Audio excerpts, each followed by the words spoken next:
a little bit better. Sounds like a Let's plan. start with this word Allah. Okay. People think that this is some Arab god or this is a moon god, and they have this misnotion about this word Allah. So let's start with this word Allah. Excellent. Very good. You know, the whole moon god and whatever other claim, they actually, specifically the moon god, there's actually no evidence to this whatsoever. There's no record of any moon god called Allah.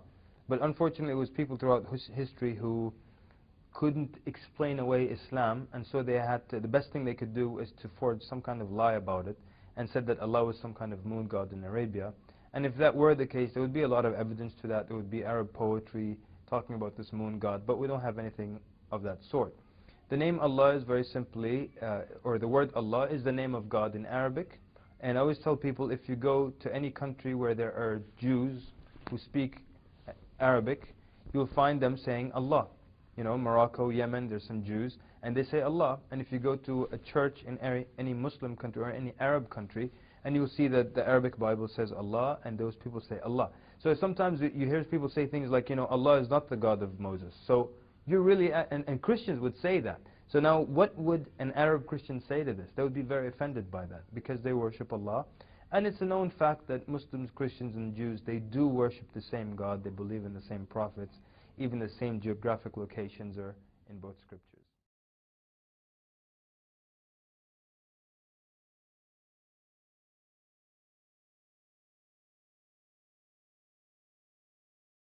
As a Yemenite Jew, I can tell you that the name itself is not the devil, is not a pagan idol, is not the moon god, as evangelical Christians have been propagating for decades.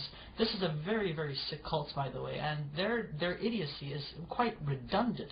I mean, I can't even imagine if people would actually teach themselves these things and flatter themselves with these things, and at the same time claim to support Israel, when in actuality in Israel we say Allah, we say Yallah, we say these terms, these phrases are understandable to our understanding, that they are not in any way, shape or form to what they say, to what evangelical Christians say is basically the devil. No, we understand what the name Allah means, what it signifies. Allah, as the Arabs call on, means God, nothing else. Okay? Even Yemenite Jews in the synagogues, there's a tradition, they will read the Torah in Hebrew, Aramaic, and Arabic. And when they read the Torah, in Arabic, they say Allah.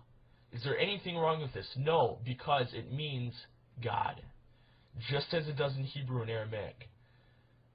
Okay, so with that, I'm going to close. I hope I've made this as clear and straightforward as possible. Really not that hard. It's just people, you know, it's just kind of like ridiculous lack of knowledge in people's kind of overall ridiculousness, to be honest with you. It's just, there's so many, you know, opinions and confusions that people spew as if they know everything in the world. And here I am, I'm not claiming to know everything, but I'm simply telling you this is the simple truth to this matter. It's only with the advent of German revisionists like Wellhausen and Buchler and others that this began to change. They introduced ideas that Islam had something to do with worshipping the moon, rocks, or some asteroid that fell. But devout Jews know that this is not true. It's a fact of Jewish law that we believe that Muslims are perfect monotheists. They worship the same God that we do. The Islamic perspective of God. Maimonides, one of our greatest philosophers in Judaism, as well as a religious philosopher of Judaism, has quoted extensively in his beautiful Igeret Teiman, or the Epistle to Yemen, in which he was basically teaching and giving, basically answering many questions brought forward to him. The Jews of Yemen asked, what is your position of Muslims? Are they considered idol worshippers? Are they considered paganists? And Maimonides said, the Muslims, the idolatry has been removed from their hearts. A Muslim does not know idolatry, he does not know paganism, he has no form of whatsoever of any grain left in his heart. Therefore it is permitted unto a Jew, when he enters a land where he cannot find a synagogue, that he is allowed to pray in a Muslim mosque. He's okay, it's fine, it's okay. Hey, I can go to a Muslim mosque and pray if I have to, if I can't find a shul. there are actually 20 million Arab Christians in the Middle East today, as well as the United States, as well as around the world. And Arab Christians and their religious services and their Sunday services and Mass or whatever God frickin' services they have, Arab Christians refer in the Arabic Bible, the Arabic translation of the Bible, they say Allah in reference to God. Now I would like to ask these evangelicals, what say ye of these people who claim to believe in your Jesus? What say ye to them? Now are you going to go chase them and say, oh, you're worshiping the devil. The devil is Allah.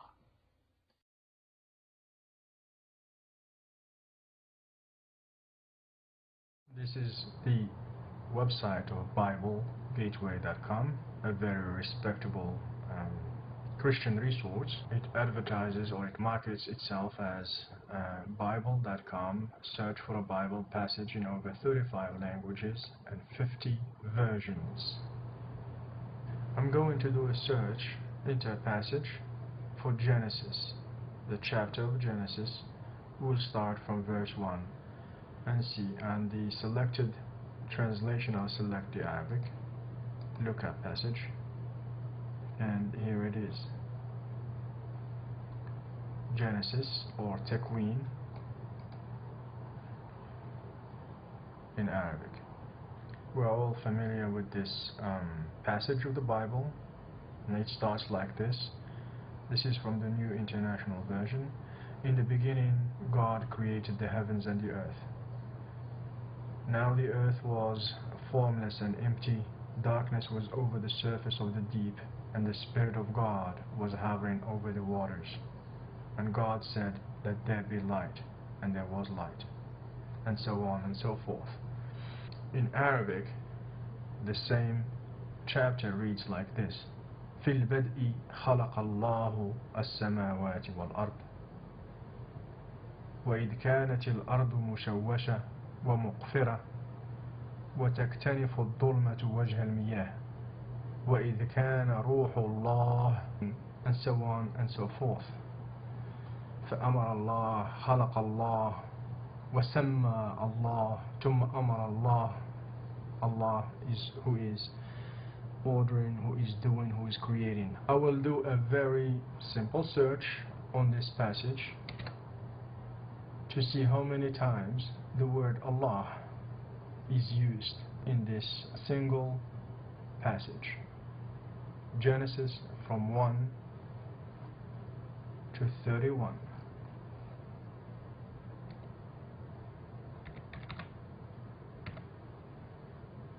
There we go. We have 29 matches.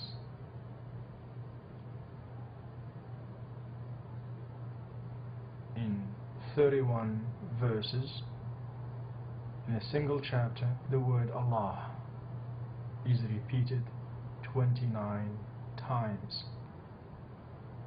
If we repeat the same process and do a search on this text in English for the word God, highlight all instances, you will see the same phenomenon.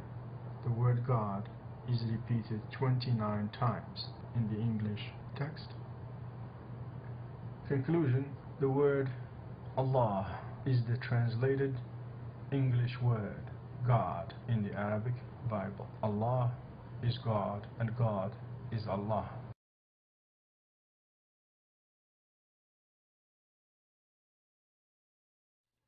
Now, I want to show you, I have this JPS Hebrew English, there we go, Hebrew English Tanakh, and I will read to you from Ezra verse 5 here at the bottom where you see this hay, chapter 5, excuse me. Ezra chapter 5, this section is written in Aramaic.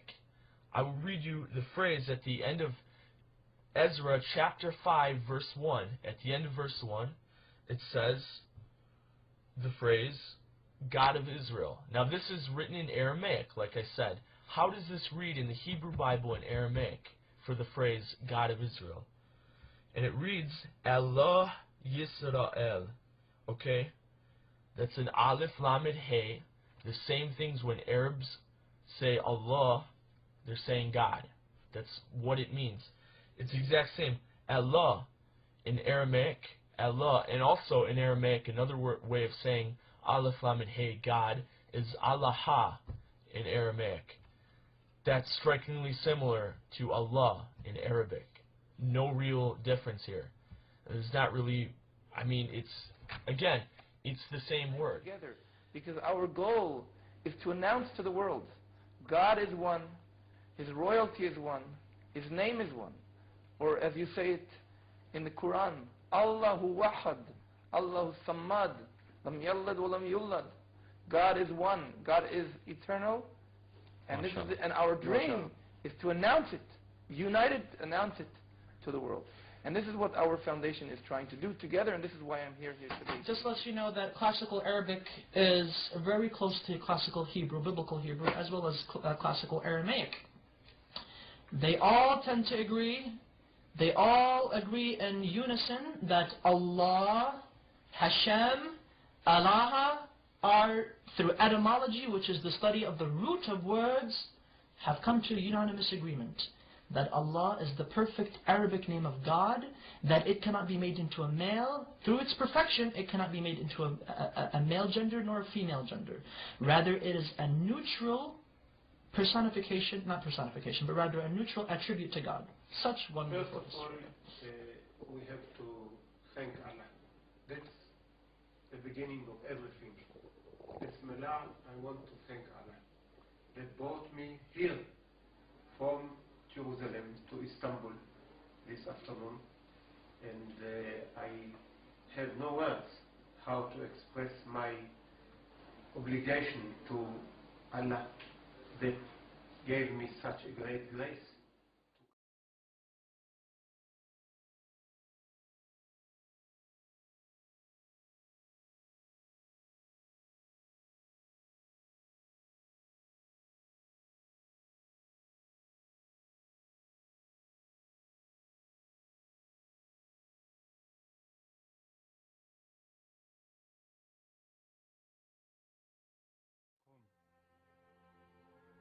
Alti Khalon, Yithei Menachma, Tihoda Kashta, Tila.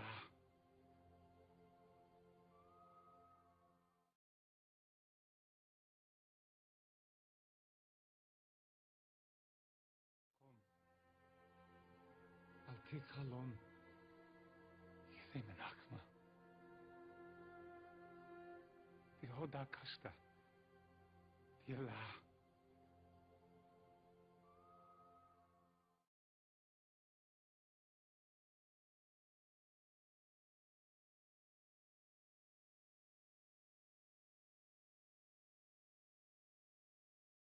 ريشة إيفانجاليون إيشمشيخا بارد علىها ريشة إيفانجاليون إيشمشيخا بارد علىها ريشة إيفانجاليون إيشمشيخا بارد علىها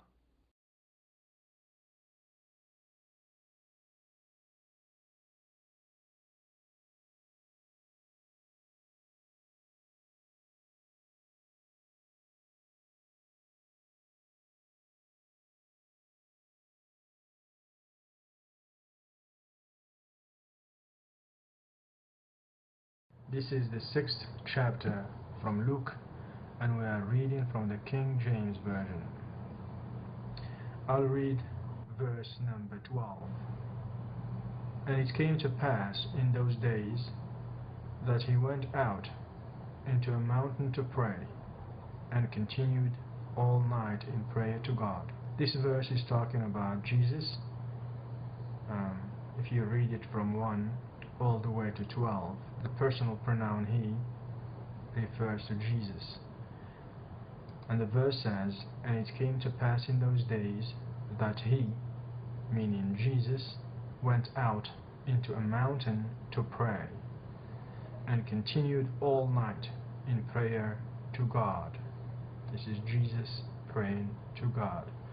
I will see its translation in Arabic, so we just choose Arabic from the top. One update, and this is how it exactly appears in the Arabic Bible. وفي تلك الأيام خرج إلى الجبل ليصلي وقضى الليل كله في الصلاة لله.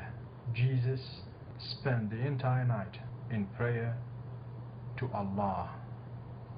The word God is translated again in this verse to Allah. The word Allah is repeated throughout the Arabic Bible so many times, and that the Bible depicts Jesus praying to Allah. There is further proof that all Arab Christians do themselves pray to Allah. Not only the Arab Christian, but the Pope of the Arab Christians. This is the website, the Coptic Orthodox Church Network, and this is the page of Pope Shenouda III. I happen to have a lot of respect for the man. This is his picture. He is the equivalent of the Western Pope Benedict XVI. Now in the following videos, Pope Shenouda III is giving a sermon within a church and mentioning the name of Allah, and in a second instance he is praying directly to Allah.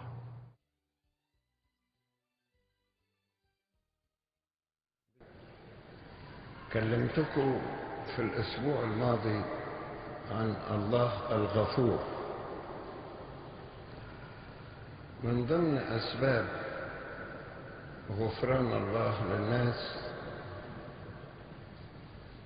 إن الله طيب، طيبة ربنا. ونحن في كل ما يحيطنا من متاعب إنما نطرح المشكلة أمام الله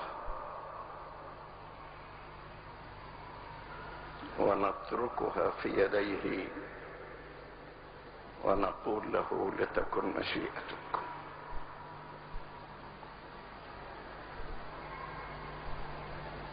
إن أردت أن تحل المشكلة لتكن مشيئتك.